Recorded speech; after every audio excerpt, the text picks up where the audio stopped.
You are officially invited. Yes, you. You're invited to join us in Fertility Awareness Mastery. This is my 10-week program designed to help you gain confidence using fertility awareness. Whether you're actively avoiding pregnancy or looking to optimize your cycles for conception, we have a spot for you. We start on October 9th. Are you ready to jump in? Head over to fertilityfriday.com/group program to reserve your spot today. That's fertilityfriday.com/group program. This is the Fertility Friday podcast, episode number 219.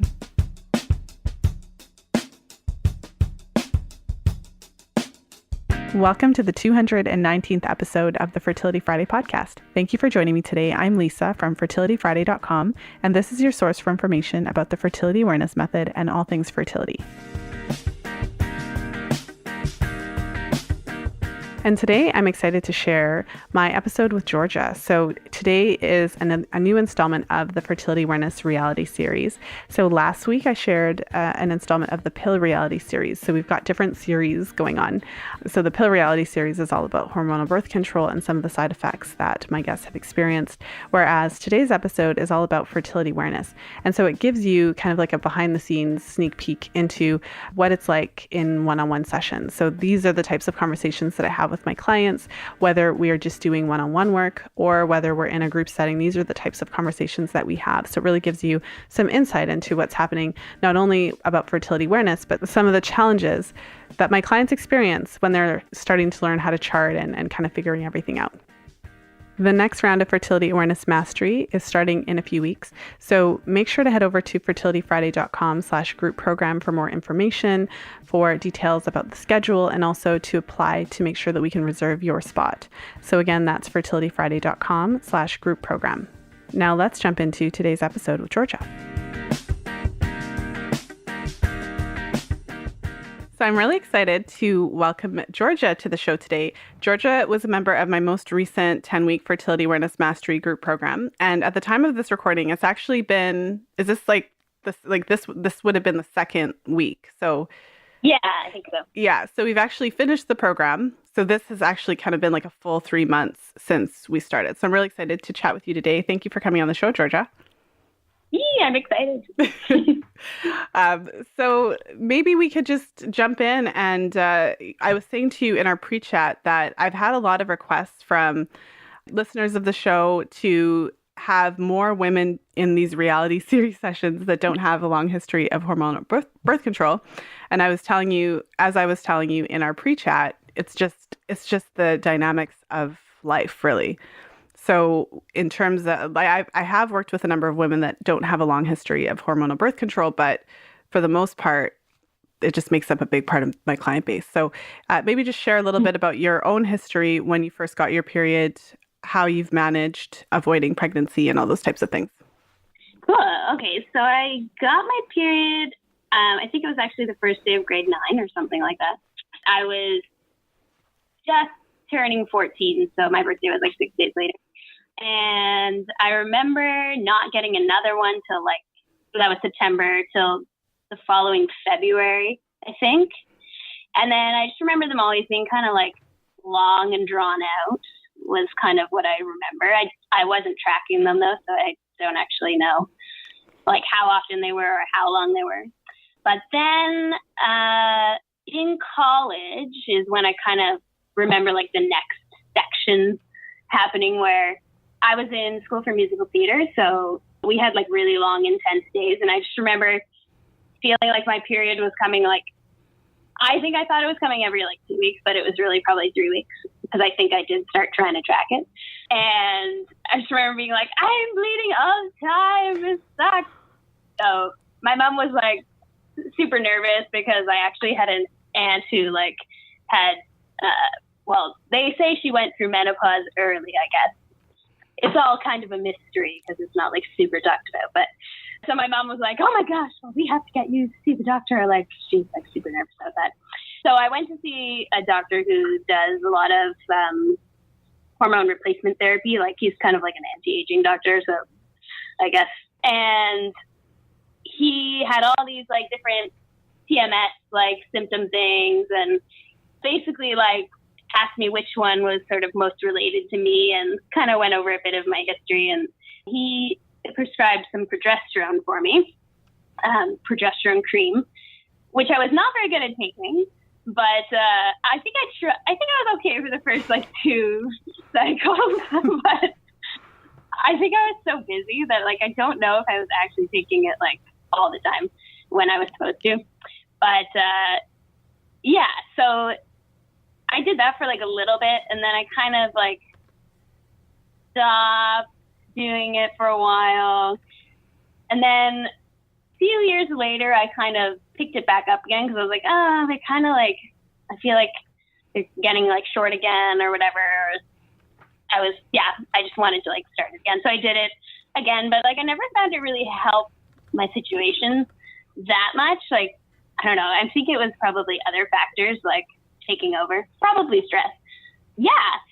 And then as for how I managed birth control stuff through that time, mostly, well, my husband and I, my now husband, are pretty nervous people. So we were super careful, especially during college. But after that, we always use condoms, and usually we would do condoms and withdrawal, and then just alternative stuff and whatever. So that's kind of how we managed the birth control portion, I suppose. Mm-hmm. Yeah. Well, and during this time, obviously you were never put on hormonal birth control. So was that incidental? Was it intentional? Or how did you manage to be one of the few women who've avoided the hormones? Okay, my dad's a doctor, so I never went to actual doctors except for this Dr. Petal who I went to for this specific problem. And he's not into birth control, he doesn't like it. So he wouldn't prescribe that for me, or he didn't even offer it as a suggestion, which I was okay with because I had sort of read some stuff, and my family, I have 3 brothers, and they're all kind of into health stuff, and so is my mom. So we all kind of discovered that it probably wouldn't have been good for me, I suppose, or my mom also had problems with it. So I think that's kind of why I didn't go on it, because I didn't really trust it, I guess. And then I also had read a book that my mom gave me that kind of listed some things that I was not very happy with about side effects and whatever from it. So that's kind of how I managed to get past it, mm-hmm. I guess. Well, it's interesting. And, unfortunately in your case, throughout when we were talking about it in our group, your cycles have always had certain challenges. So whether it was kind of spaces between them or bleeding throughout your cycle, it's just never been super straightforward in your case. Right. Yeah. Well, and even through our work together, I know I sent you to the doctor. So what I was noticing in your charts, and one of the kind of main concerns that you had was bleeding during your cycles, so bleeding outside of your regular menstruation, to the point that you, as you mentioned, you kind of felt like you were bleeding all the time. So maybe talk a little bit about what your experience has been, and if it's shifted. Was it always like that with the bleeding, or is this something that's more of a new development? The bleeding, so when I was in college and actually went to the doctor that one time, no, that it was more spotting bleeding.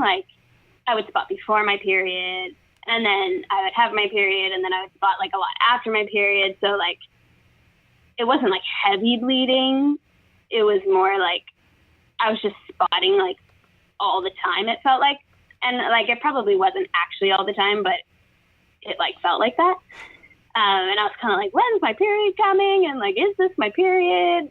I just remember thinking that it was just a stressful time. But this past cycle where I actually had really heavy bleeding mid-cycle was very different for me. And that's kind of what I was kind of trying to go it alone and whatever, figure it out myself. And then that one, I was just I was so stressed out about it. I was what's happening to me? I'm just having this crazy bleeding. So that's when I was okay, I need to book an appointment with the doctor. I need to like go start seeing people. Like, I can't figure this out by myself kind of thing. Yeah, that was kind of like really scary for me because I had never had like that heavy of bleeding, only like 2 weeks after my period. And are you talking about this cycle here in February? Yes. Yeah. So just for the listeners who can't obviously see your cycle, so Georgia, you had your period, and then about a week you had some mucus and some dry days and things, and then kind of in the middle of your cycle, when most women would be expecting to ovulate, it was just kind of like bleeding, and this time it was different because it wasn't just spotting; it was actually you had to do something about it. Yeah, and it wasn't like I didn't even have spotting before it. It was just like all of a sudden it was like I woke up in the morning and it was like everywhere, and I was like, I'm dying, basically. I wasn't dying, but. Yeah. Well, and you went to the doctor, and I remember I asked you if you had ever had an ultrasound, and you had said no, which was interesting to me because, well, for a couple of reasons. Like the first thing is typically anyone who's listening who has had a similar experience to you where their cycles were not coming regularly, and then potentially they were having kind of intermittent bleeding and not really kind of sure why. A lot of women in that situation are just put on hormonal birth control. So that's kind of like the first difference. But then the other thing is that if you're kind of regularly experiencing bleeding that you're not sure about, the causes for abnormal bleeding can range, but it's definitely something to look at because it can be an indication of something serious, very serious. So anything from hormonal imbalances, and the worst case scenario would be something, whether it's like uterine fibroids or some sort of like growth in your uterus. Like not to be scaring anybody, that's not the point, but it's really important to know that these things are serious because we live in a world that really minimizes abnormalities with a woman's menstrual cycle, right? So I think a big part of it. So, but you went to the doctor, you got ultrasound, which came back normal. Normal, yeah. But we're still kind of like not exactly sure what is going on, basically. Yeah. And like, I haven't had like the mid-cycle bleeding since then. So, I mean, that's good. Yeah. But, yeah. Yeah. Basically. Well, and so that was in February. And then in that particular cycle, to me, it appears anovulatory. So the reason I say that is because, so you had the bleeding mid-cycle, you had some days of mucus, but based on your temperatures, there was no clear ovulation. So in every other chart, you actually very clearly ovulated. So, we know what it looks like in your chart when you ovulate, your temperatures rise. And then for the most part, your mucus goes away. So although you might have a little bit of the creamy type mucus, the actual kind of like clear, stretchy mucus goes away after ovulation. So we can see in your March. These are out of order. That's why. Sorry. In the February, it's just tripping me up. But yeah, so the February chart was the first chart that we did together. That was the chart with all the bleeding, and then the March chart here, there was clear ovulation. So you had your period, and then you had mucus, like clear and stretchy mucus, as well as some kind of creamy mucus, and then leading to ovulation. So you did ovulate. It's quite like the temperatures rose and it stayed high and all that. So since that chart, all of the subsequent cycles appear to be ovulatory, like, you know what I mean? Like there's signs of ovulation, all that kind of stuff. But in that particular cycle, that looks like an anovulatory, meaning that, and that it does happen, not like all the time, but it isn't uncommon to have like a random anovulatory cycle, like a couple of times in your life. Oh, yeah? Yeah. Yeah. After 17 years of charting, I've had at least one of those. And I've seen it happen. So I think it's important just to know that, especially because I'm not saying that it's like totally fine, but if it's just a random one-off that happens one time, it could be stress related. It could, it could be something. I think we talked about that. I feel like when you spoke about it, was there something going on in the middle of that month? Yeah, well, I mean, I've had a lot going on this year, so I think I was doing a lot of driving back and forth from Toronto to St. Catharines. So, because my husband was doing a contract in St. Catharines where my parents live, and like I was half living here, half living there. And also my neighbors upstairs have been a bit stressful with their fighting. So I remember you told like us about those that. kind of things. Yeah, it feels like you're on a movie set or something. Like, is this really happening? Like, is this really a thing? Well, let's talk a little bit about the charting. So that gives some good background. Other than that one cycle, so we've kind of, hashed that out, talked it through. The rest of your cycles, we are seeing a clear pattern. So there's still a little bit of bleeding prior to menstruation, but we are seeing like you have your period and then you have mucus. The challenge for charting, as you've already gathered in your case, is that there's not a whole lot of pre-ovulatory dry days. Well, except for starting, except for your May last chart. cycle it did. Yeah. And then this cycle I didn't get as many. Okay. So to put that into perspective for the listeners, so in Georgia's charts, what we're seeing is we had that wonky chart, and then we had the next two charts, the next two cycles, where you would have your period but go straight into mucus, and then it would kind of ease up a little after ovulation. That makes it challenging for charting because you have to consider your days of mucus fertile. So in your case, that really lessens the number of days that you have available for sex without a condom. So although I know you're not exactly there yet in the pre-ovulatory phase in terms of like, especially because we haven't had that many straightforward cycles, but that's one of the challenges when you have a mucus pattern that basically goes on and on until ovulation.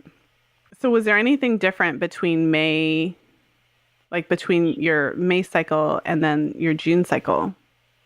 The current one that we're in. So the May cycle is when I had my like private consultation with you. So I stopped drinking caffeine and I started eating breakfast in May. So I think it was pretty early on in my May cycle. I feel like it was probably just at the end of my period or something. And so I stopped drinking caffeine and started eating a nice hearty breakfast. And then I've still been doing that for June, but I may be thinking that I've been eating more bread, which I don't know that bread like affects me in a way that it's like I'm allergic to it or whatever or sensitive. But I think when I eat more bread, I eat less nutrient dense stuff. So I don't know if that's maybe why there's like a difference, or it's the dry days, or maybe I am sensitive to it. I don't know, because I know the sensitivities do cause more mucus production. Is that? It can, yeah. So I mean, every woman is a little bit different, but like one of the observations that I've seen quite frequently, I guess you could say, in charts is that for women, so this doesn't apply to all women, for women who do have certain sensitivities, I've seen charts where they'll have 1 month where they don't, like they kind of go off the thing. So whether it's like dairy or whether it's bread, gluten, or it just depends on the woman, right? Because there's so many different types of sensitivities people may have. But they'll have like a chart where the mucus is much less. And then they'll kind of, reintroduce it, and then they'll have mucus. And sometimes like it just depends on the woman. So some women have bleeding, like more spotting when they eat certain foods, and others have more mucus. So there's something that's different. So in basically most of your charts, Georgia, we're seeing mucus basically from the time that your period ends until ovulation, and sometimes a little bit of like creamy mucus after ovulation. But you have one chart where you kind of gung-ho started a whole different kind of routine, adding in breakfast as a meal, seeing if the caffeine, because basically we had a conversation about, the spotting in the post-ovulatory phase and how it could be related to stress and cortisol. And that was kind of what came out of that conversation. So it's possible. Like one of the things have you ever gone to see like a functional doctor or naturopath? Like are there even those types of options in where you live? I haven't been to see them, but there's definitely options. Yeah, I've been looking into seeing a naturopath. I just haven't actually done it yet. Yeah. But yeah, I would like to see one because I am curious if I am sensitive to anything. Like, I don't feel like I am, but then again, I have all this spotting. So Yeah. I'm like, I don't know, may as well check it out. Yeah, because it can show up in different ways. So, and I mean, just there's a lot, like bread in general, other than if you have a sensitivity or not. I mean, it's a refined carbohydrate.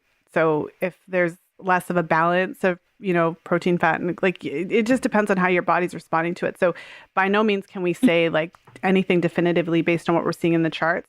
But to me, it's just something to point out that there was this is the cycle, the May cycle that appears kind of the most, well, in terms of your pre-ovulatory, like, so this was a cycle that you actually had pre-ovulatory dry days.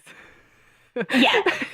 So you actually didn't just have mucus every single day from your period until ovulation and beyond. Like, this was the one cycle that we've, that you've charted, like we've charted together. I'm not charting, but I can say that, like, we charted together. You charted with me present. I don't know. But either way, this is the one cycle that we've kind of observed together where you actually did have a more within the parameters mucus pattern. Mucus typically we're looking at like, 3 to 7 days, like, and then when we see an extended mucus pattern, it usually tells us that we should be looking at something. There's something going on. We might not be sure what it is. Yeah.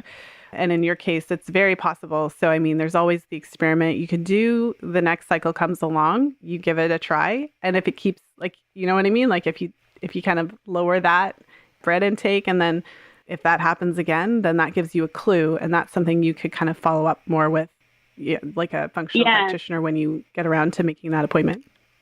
Yeah. Yeah, for sure. The other thing I remember, I think it was around this time, is I had started doing one of Nom Nom Paleo's, like I had that cookbook, and I did like one of the weeks where she gives you like the whole meal plan. I think it was maybe the week of my period or like just before. So, and I was eating very well that week. Wow. So like, I feel like maybe it was to do with the eating. Yeah. But then at the end of this cycle, like the number 7, so where I had the dry days, and then after I ovulated, I had like lots of mucus afterwards. Yeah. That cycle. So that was kind of weird. Yeah. So in this cycle here, and you kind of like, so your temperatures went up a little bit, but they kind of dropped back down, and then they went up again. And so my question to you, and there's no notes on these days. So like day 14 and 15, the temperature was up, but then day 16 and 17, the temperature was back down, and then it went up again. So it's possible that, because if you look at it kind of, even though the temperature went up and it kind of fell back down, all of those temperatures are still higher than the previous pre-ovulatory temperatures, but I'm not sure if there was anything going on there. So, and it's kind of hard to ask you to like, do you remember what was happening on June 5th, I do 2018? Remember. Okay. Yeah, I had to get up really early both of those mornings, and Like I didn't these sleep two, very well. the 16, like day 16 and 17? Yeah. Okay, so that makes sense. So we can be more confident that ovulation probably took place the cycle on day 13, because if you woke up really early and these temperatures are a bit lower, but they're still higher than all the rest of the previous pre-ovulatory temperatures, so that I feel more confident that that was likely ovulation, if that makes sense. Right. So we have on the 13th, we have kind of a temperature that's like all the other pre-ovulatory temperatures. And then on the 14th and 15th, the temperature, there's an obvious rise. But on the day 16 and 17, there's like a backfall, which would make you wonder, was it really ovulation or not? But that's why it's really important to pay attention to the temperature, because in your case, I think that, yeah. So I would still put ovulation on day 13 in that case. In terms of the mucus, so it's not uncommon to see some non-peak mucus, like post-ovulation. Mm-hmm. So I see on day 19, you had a little bit of, it wasn't clear, but it was stretchy and cloudy. And then on day 20, you had like a lubricative sensation, but there was nothing that you could actually test. Right. Yeah. And that was one time in the morning. Is it possible that could have been arousal fluid? I don't think so. Okay. Yeah. Actually, that one. I don't remember.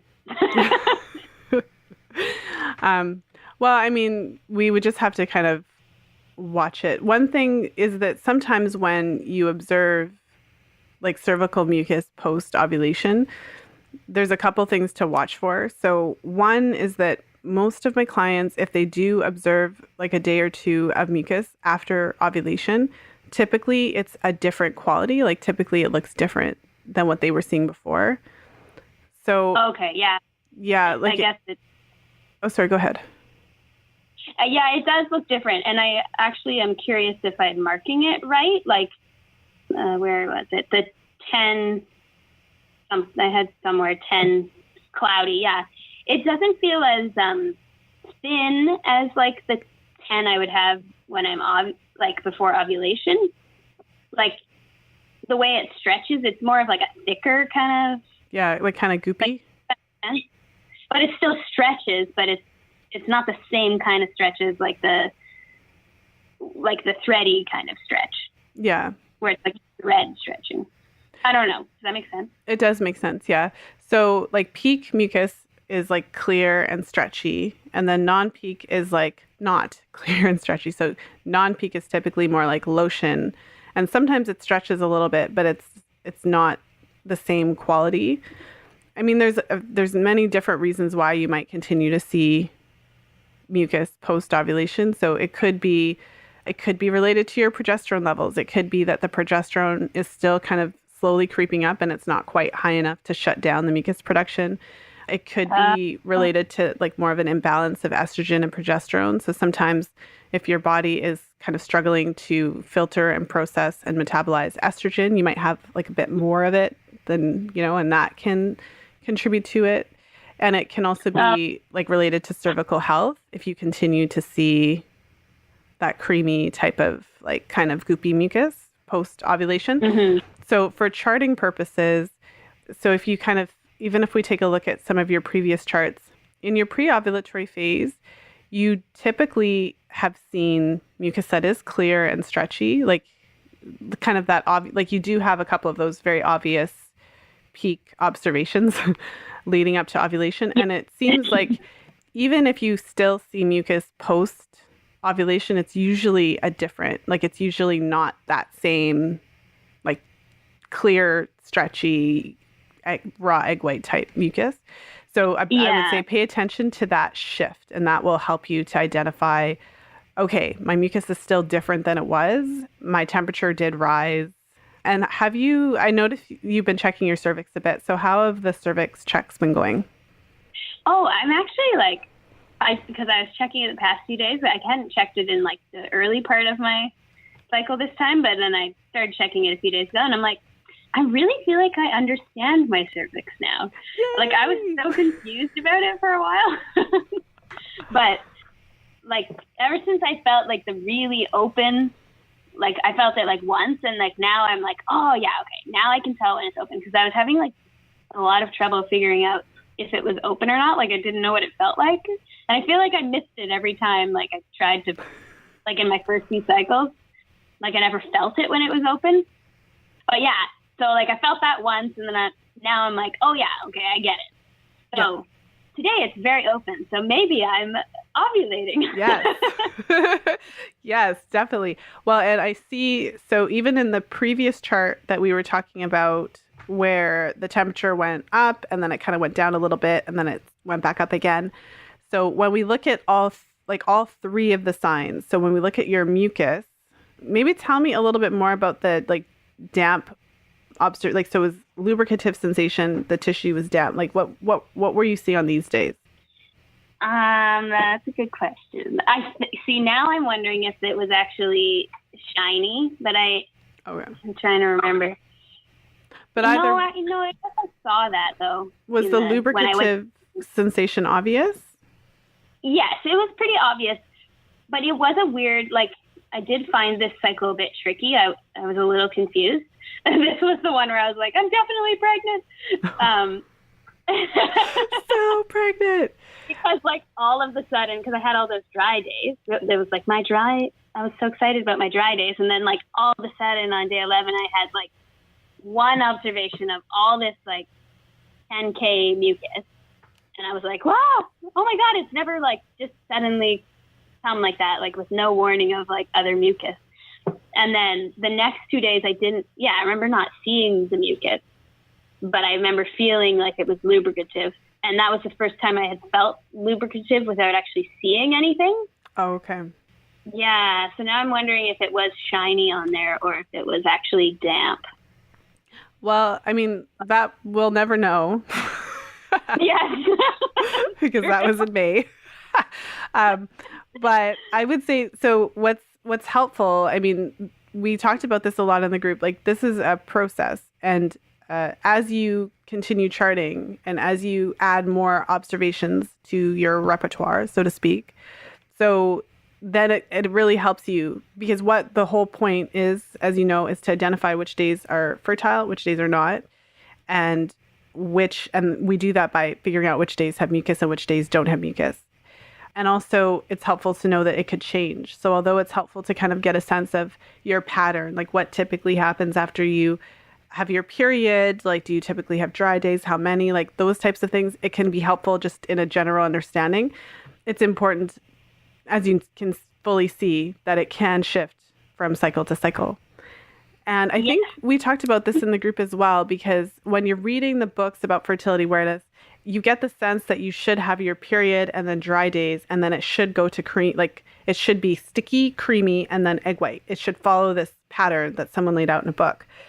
But it's possible to actually have dry days and then go straight to peak, clear, stretchy, raw egg white mucus. Yeah. So there's no rule that says you need to have creamy first. That's not a real thing.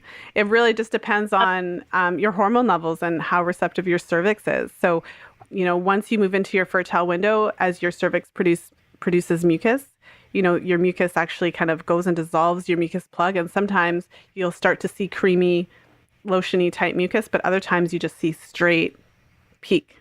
And that's okay. It's just everyone's different. Yeah. Yeah.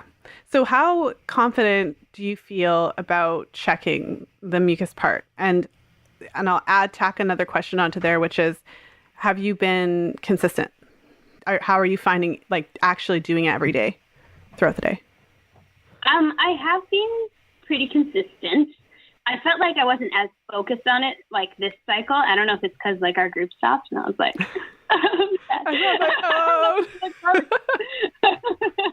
But I was still doing it though, because when I went to transfer it into my chart, I was like, oh, I guess I was like being pretty consistent, because I do it in Kandara, like, and I was writing all my observations down, and I was like, oh wow, I was like pretty good. I even wrote like 6CK like in my Kandara app and stuff, so like it was really easy to transfer over, which I wasn't expecting because I felt like I wasn't doing a good job of it.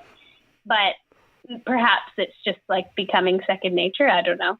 But yeah, with the mucus observations, I think because my cycle did change a bit, like the last cycle, it kind of threw me for a loop. And I feel like I'm having to like analyze it a bit more again, just to like, okay, what is this actually like, rather than, oh, this is what I see usually. So kind of thing. Yeah.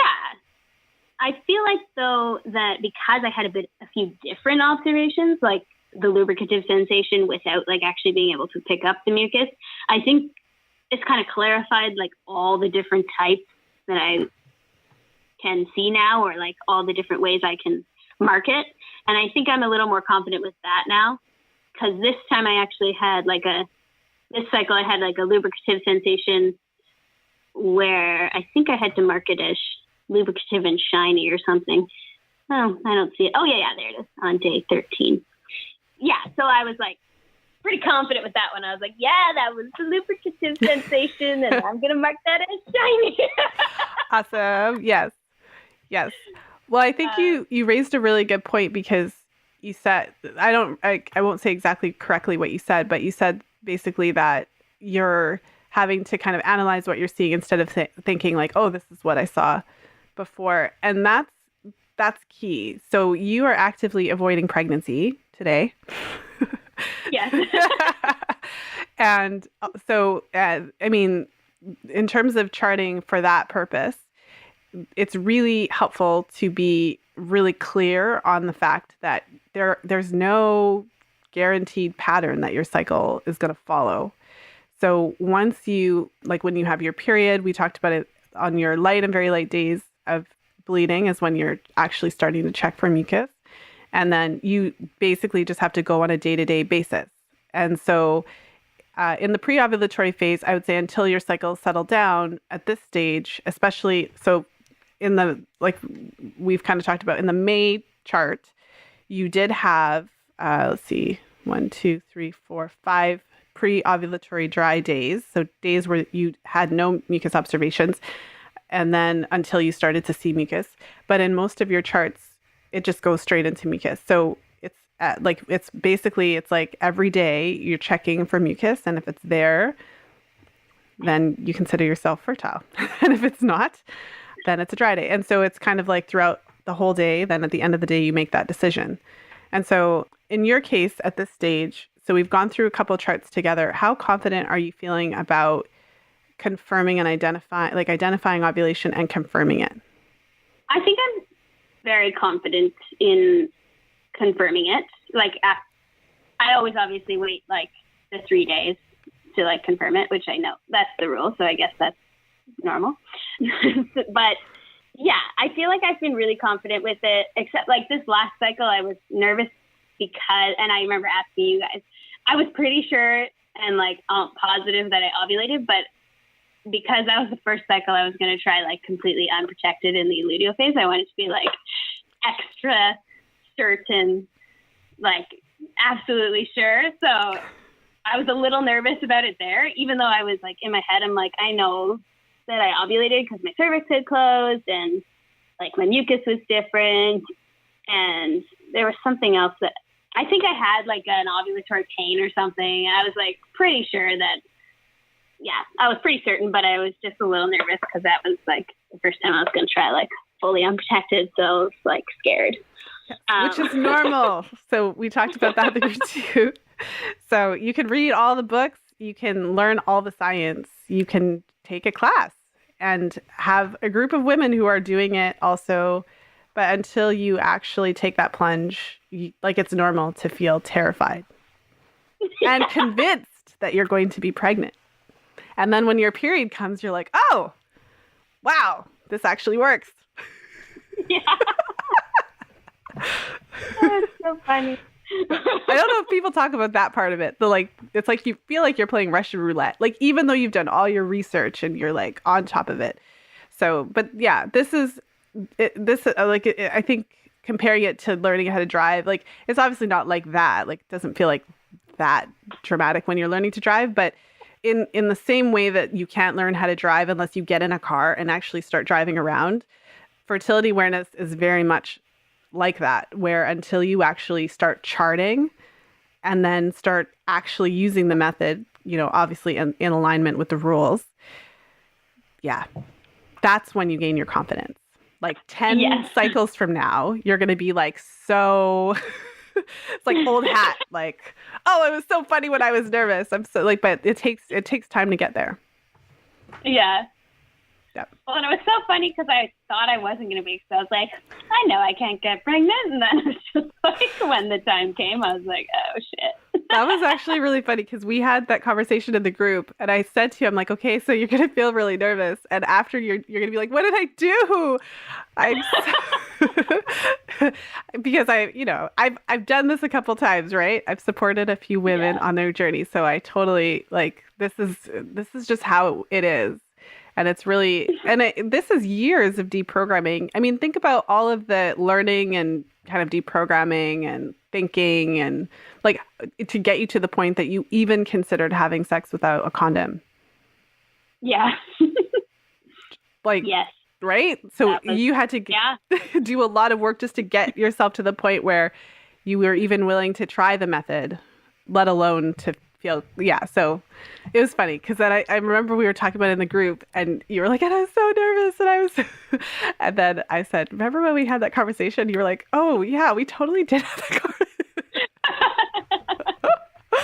conversation. Oh man, it was good times. Well, Georgia, so we've gone through just some basics, checking in about your confidence level and gone through a couple of charts. In terms of like, well, do you have any kind of burning last minute questions before we wrap up today's call?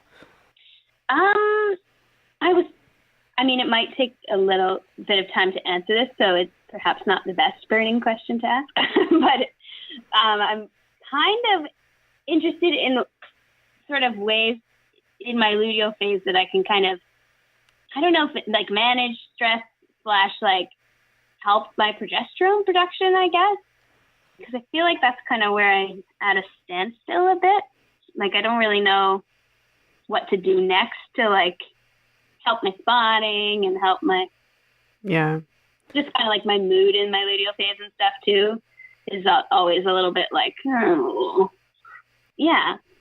Yeah. No, I mean, we've talked a little bit about it. I think some of the kind of basic lifestyle things, like to kind of address like the very basic stuff, which was, I know that your work sometimes requires you to work later on in the evenings. Oh, yeah, yeah. So some of the basic things that we talked about, making sure that you're getting enough sleep, that your nighttime, like your sleeping environment is dark. I know you did a couple of those things. Looking at the caffeine intake, looking at the sugar intake, like those are kind of some of the basic things. I would say because you have a history of bleeding, like mid-cycle spotting, things like that. And like there are a couple of things that I noticed looked like it was getting a little bit better in this cycle here. So previously, like previous charts, your temperatures were a little bit on the lower side. It looks like that has kind of improved. So it could... Oh, yeah, I did notice that. Yeah, so I'm not sure exactly why that's improved, but it has. So, I mean, I would say that there may be something else going on. I think it is a good idea to consider seeking the support of a functional practitioner who can actually evaluate your hormones, just to make sure, like, make sure your thyroid's okay, make sure that there's nothing going on, because it's not, just given your history of kind of abnormal cycle lengths and things like that, when you have a history of having cycles that are sometimes really long and you've got the bleeding in the middle and those types of things, like it can be an indication of other issues. So being evaluated for, just to make sure, like rule it out, make sure that there's no insulin resistance and like PCOS stuff. Like I don't really have a reason to think that could be it, more other than the history of the kind of long irregular cycles, given that you had the temperatures that were a little bit on the low side. Like I feel like this could be something a little bit more, but I would say in the meantime, in terms of managing the stress, like some of the basic things, I think we talked a little bit about managing stress in our group time together, but beyond the practical aspects of, making some moderate dietary changes, making sure you're getting enough sleep, making sure your environment is dark, watching caffeine consumption, beyond those kind of very basic things that you can do on your own, it may take a little bit more, because we may have an imbalance of like progesterone and estrogen in your luteal phase. And that's something that you'd want to get a little bit more support with. Like, I feel like it's time to move from the DIY project to... Yeah, especially because I know you're actively avoiding pregnancy right now, but there's a horizon in your case. I don't know whether it's a year or 2 or 3, or I think we talked a little bit about that, but it's a good idea to get that sorted. You could do a preconception program or something like that, knowing that you have a long horizon in front of you, because it would be ideal to get some of this stuff sorted out prior to when you and your husband are ready to start that conversation about conception. Right. Yes. Okay. Sorry, I'm not giving you anything like super practical, because I feel like this requires a little bit more. Yeah, and I think I need like the push to actually do. Yes. I'm gently trying to, yes. Well, Georgia, so for anyone who's listening to the podcast who might be in a similar situation or might be considering learning fertility awareness, what would you want to share with them about your experience, or just some words of wisdom or words of encouragement? I just think it's so cool to see like your body working in this way. Like just watching, like I love like looking at my app and like, analyzing like, oh, look at my temperatures and whatever. And I just think I feel like so in control, I suppose, like of my body. And even though like, obviously I still have some things I'm like trying to work out, I just feel like I now kind of have more control in, say, if I do see like a practitioner or whatever, or like a doctor about things. And if I try something, then I can see for myself, like, did that work or not? And do I want to continue that or whatever? And I really like that aspect of it.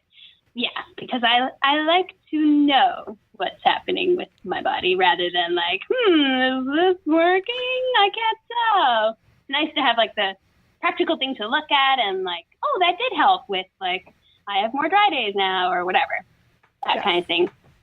Yeah, so I think it's been awesome. It's like my favorite thing right now. Well, I'm so glad to hear that. And I that is something that I really strive to, for all of the women I work with, I strive for them to leave with that, just that knowing that you can actually pay attention to your cycles, pay attention to your mucus patterns and all of your cycle parameters and really have that sense of like whether or not something's working.